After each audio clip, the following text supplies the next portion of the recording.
Okay, so hi guys. This afternoon we have Rhett Creighton. He is a young, well-rounded entrepreneur. He's the co-founder of Z Classic and Bitcoin Private, and he has a very impressive background at MIT, where he completed his BS in physics and his master's in nuclear engineering, which is pretty awesome. This speaks volumes about this guy and his intellect and problem-solving skills. So Rhett's also the founder of 800cc. It's a crypto clan group on Twitter. It's an amazing, engaging community of people from all around the world where we're sharing knowledge, information, and Rhett's giving out free crypto to people to get them, get the ball rolling, teaching them how to share, send, receive, build our own SLP token. So we're going to talk about that and learn more about this amazing guy. So thank you, Rhett. Thank you. I appreciate the introduction. You're welcome. That's great. So my first question for Rhett is, what was your first experience in crypto? How did you get exposed initially? When did you realize, as an innovator and a programmer, as well as an entrepreneur, that this technology was going to be revolutionary?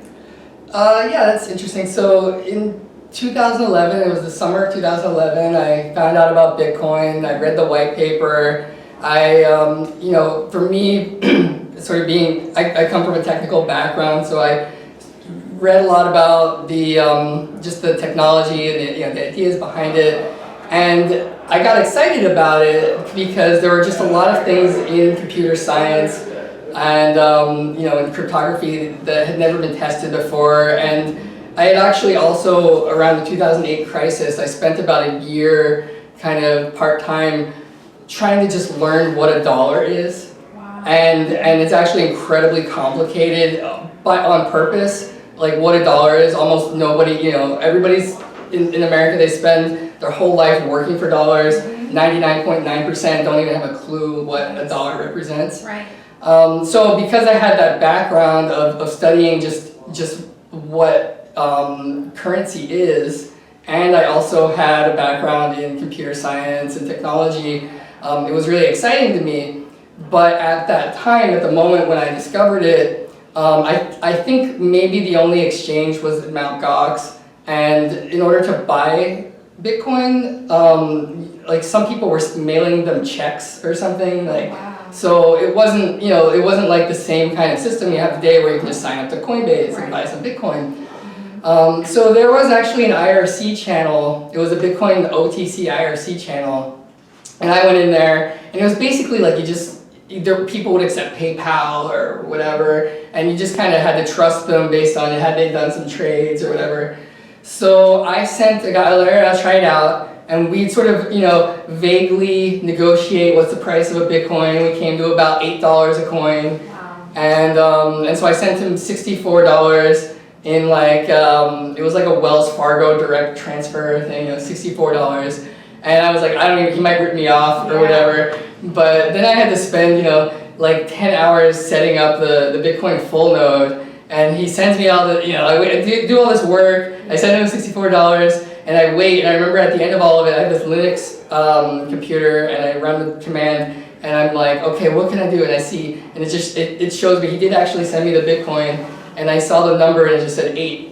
And I was like, wait, that's all this is? like, what the hell is it? I was like, what the hell? I spent all this work. Yeah. And I set all this up, I sent this guy money, and I'm like, great, now my computer was 0, now it says 8. Like, I could have done that myself, right? Right. And it was hard to really understand at that time what that really represented, because it didn't represent 8 Bitcoins in the same way it does today, because there weren't mobile wallets, there weren't Bitcoin ATMs, there weren't any shops that were accepting Bitcoin. Right. So, it wasn't really, didn't have the same, desire and people wanting it like it does today.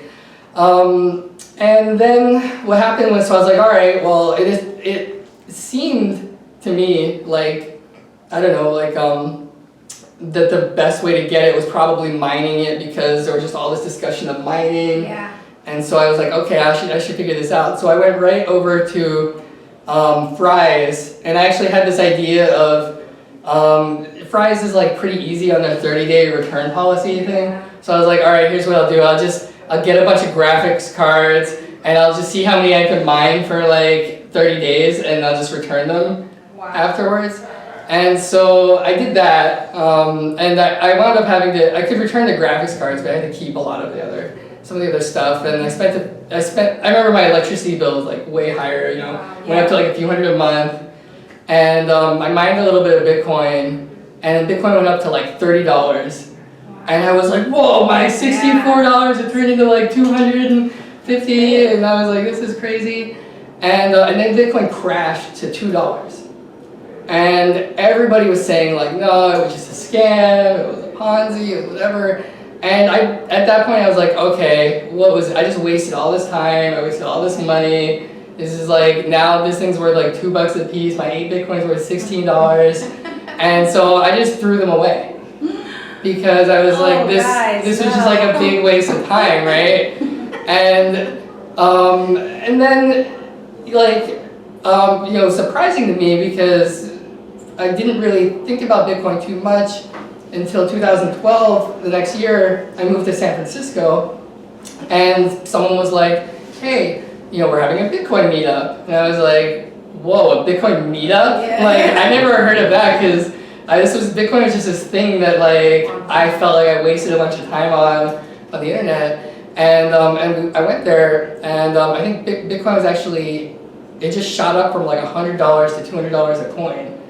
Wow. And I was thinking like, whoa, I had like, when I had 8 of these and I threw them away, that would have been, $1,600 now, right? So, and there were some really cool, actually it was in San Francisco, and I know there were at least 2 like major, I don't know what you call them, like, so basically Naval Ravikant was at that meetup in San Francisco, and he is a major Bitcoin crypto investor. He works with CoinList.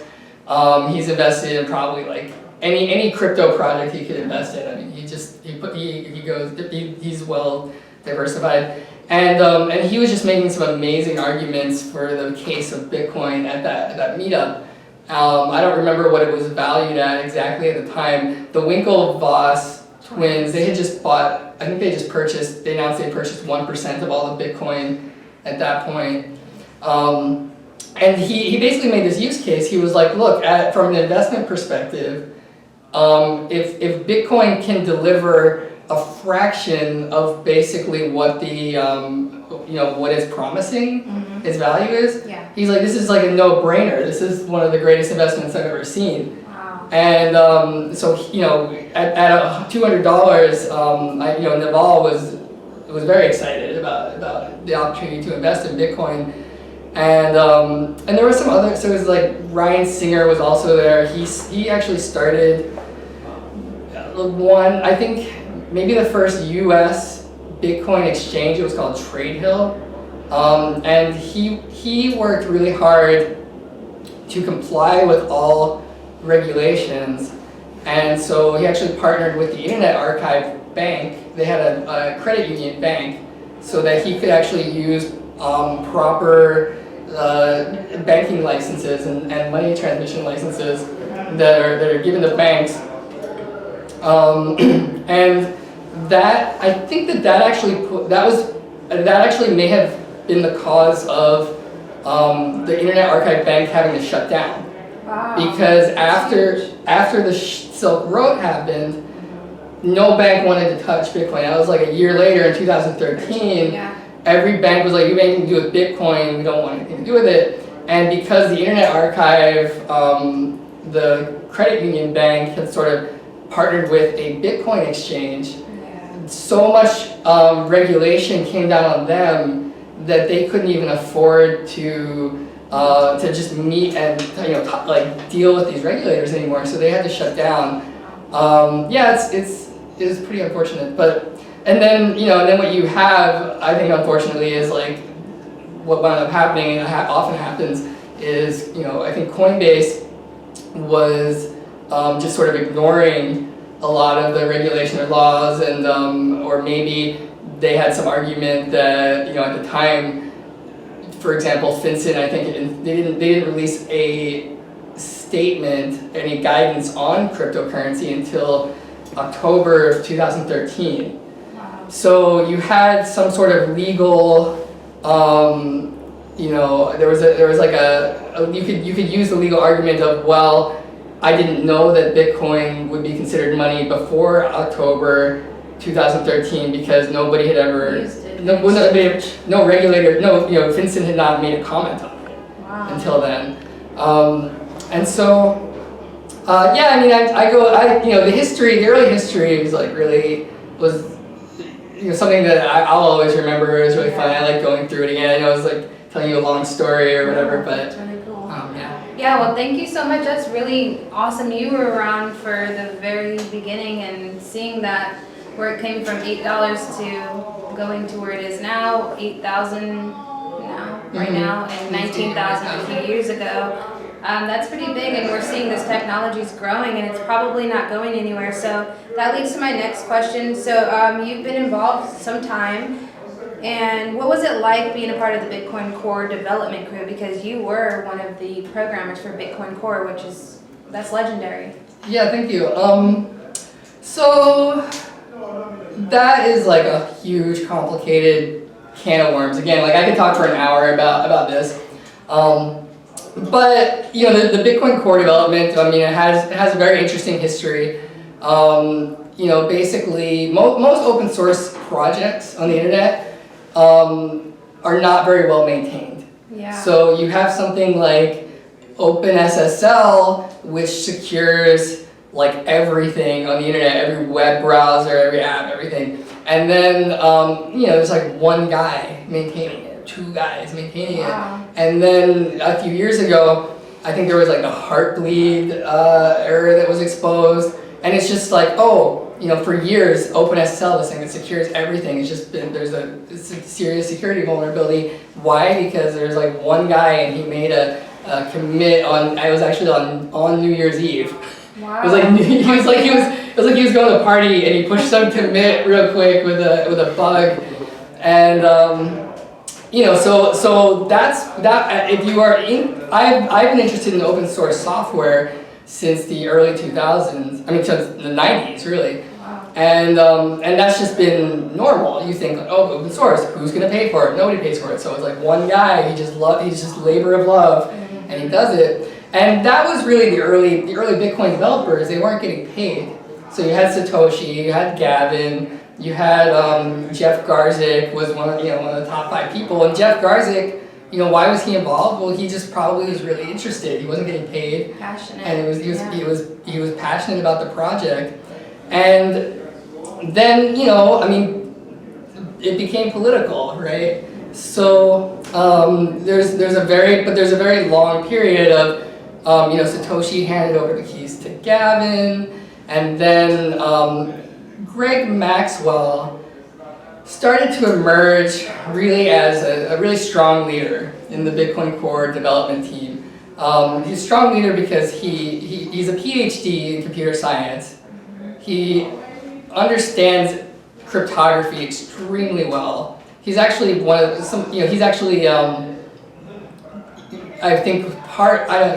he has done research in confidential transactions, and I think he worked with Adam Back on Peterson commitments, which is some of the really strong core cryptography that is built around used for privacy and cryptocurrency. But so Greg Maxwell just started to emerge as this leader because everybody looked up to him. He's just had all this experience, and he always seems to know the answer, and he's very humble. He talks to anyone, he listens to anyone, and he made really good choices. So he kind of became, I think, he became the leader. And then, so let me think. So what was your experience like? Right, how did I get when you were developing Well, it was confusing. Were you doing troubleshooting or debugging, or were you building? So I'm trying to talk my own thing. So it's confusing because a lot of this development was happening over IRC, where you're not really meeting people face to face, and it wasn't really clear at the time. So I had discussions with this person, Luke Jr. on IRC, about Bitcoin, and he would come back to me with things that sounded crazy, and then it was really confusing. And then later you're like, oh, that's kind of just like his personality, and you don't really know that until like you interact with some of these people for a long time. For me in particular, what happened was I was going to San Francisco developer meetups on Bitcoin in 2014, and it was right after Blockstream got founded. So Bitcoin had actually, it was at like in 2013 there was a Silk Road, and Mt. Gox was getting like traded up, and Bitcoin spiked up to $1,000, and then it crashed. It took like a year or 2 years, and it crashed down to like $300-$200. And so throughout that whole period, during the bear market, like nobody was making money on Bitcoin, and all these Bitcoin startups were failing. But I was still going to the Bitcoin developer meetups to try to learn what are these Bitcoin core developers doing, what do they think about it, what's holding everything back. So I was actually at the first announcement where Taj Adraya, and I think that's his name, and Joseph Poon, they announced their first proposal for the Lightning Network. And so I was around all those developers, and we discussed those things. And so for me, I was actually working as a software engineer part-time, and I asked Matt Corallo, how do you get involved in Bitcoin development? And at that point, there were so many, basically that Bitcoin to that point had gotten to the point where there were actually now hundreds of people trying to submit pull requests to Bitcoin. And the core developers were just denying them, like denying 99% of them. Because what was happening there was you now had all these businesses that were saying things like, well, we operate a business on Bitcoin, and man, it would be in our interest if Bitcoin included this feature. So let's have a developer try to submit that feature as a pull request. And that's kind of a security issue, right? All kinds of issues. It's a security issue. It's really a consensus issue, right? Because in normal, I've dealt with open source software, like I said, for decades, and it would normally be reasonable you send an open source developer a pull request, and you say, oh, this would help things, and usually they say, oh, thanks for the contribution, and they include it. But that's not how Bitcoin works. It can't work that way, because it needs to come. Consensus is critical to Bitcoin. So so Matt made this really good suggestion. His suggestion to me was, the Bitcoin core test development suite is actually it needs more tests. It needs more improvements, and it can be improved. And he said, you should start there. So I actually I made a small contribution to the RPC suite tests. Okay. And so the good thing about that was that it had nothing to do with the actual full node code that could possibly have anything to do with the consensus of Bitcoin. And so what happens is when I submitted my pull request, that was an amazing experience and process to go through. I recommend anyone that is interested, if you're interested and you're a developer, that you have to get started somewhere.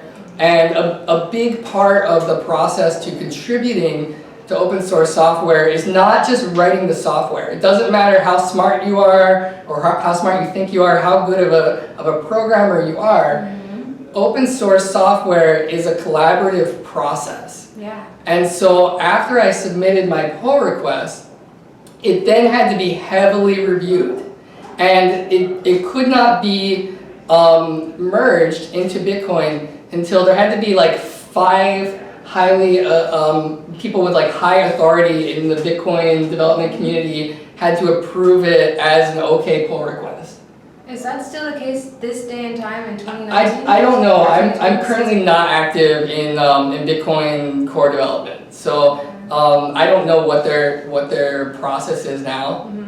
At the time that I submitted my pull request, there was a very long. It's probably I could be mistaken, but I remember it being somewhere around like 50 to 100, comments and things on it. even though it was really just it only had to do with the test suite. Wow, that's pretty awesome. So you have like a really solid background in almost being a part of this whole development.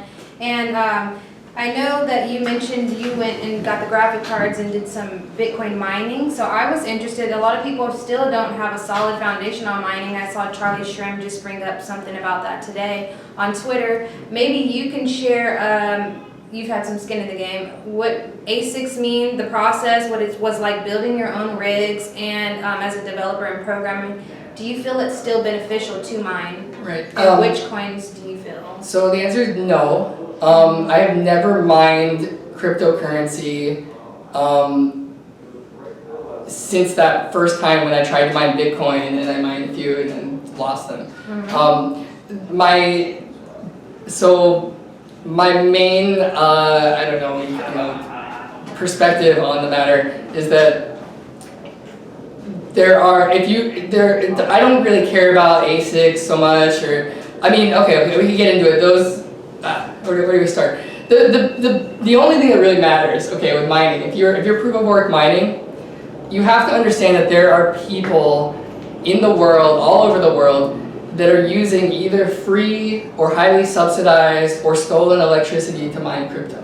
So there's people that are mining in their dorm rooms, they're not paying electricity. There's people that are mining in Middle Eastern countries and Venezuela, where I don't know about Iceland, but in some of those countries, the government just highly subsidizes electricity because they actually run the plants, and so they're basically just paying themselves a subsidy for the electricity.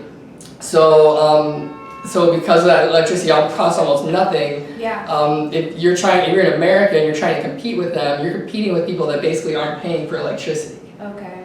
And if you have an opportunity where maybe you do have access to some free or highly subsidized or stolen electricity, it may be a good investment. Something. Yeah, you may have a competitive advantage, Okay. right? But you need to think if in any kind of investment or business venture, you need to identify what is your competitive advantage. Okay, you can't just start if you just go out and start buying things and start mining and there's no plan and you don't know what your competitive advantage is in any business, you probably fail, right? So if you do know, I know I've heard of people, they tell me they're into mining and I say, 90% of them are losing money and I roll my eyes and I'm like, oh geez. But 10% of them say, oh, well the reason I'm mining is because, and then they explain their competitive advantage. They're getting free electricity or whatever. And okay, that makes sense. But I do not recommend, again, anyone mine any coins unless, like I said, they understand that what their competitive advantage is. Okay.